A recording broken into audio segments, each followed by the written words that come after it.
If you are a PCM student, then there are multiple options of short duration courses for you. You can opt that courses for your future.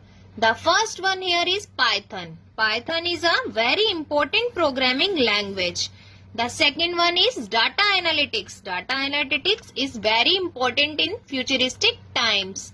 And the third one is MS Office. Especially you have to learn MS Excel. Do you know 99% of employees in the companies don't know how to use the Excel. But if you know with your PCM, then it is a very beneficiary for you.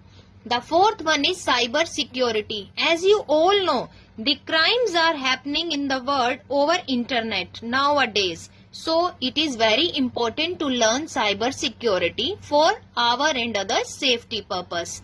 The last one is digital marketing. The students of commerce stream, art stream and medical stream all are going for that digital marketing because today's time the medium and the large companies required digital marketing skilled analytics. So if you are PCM student, then do enroll in these 5 courses as soon as possible for your bright future. Thank you.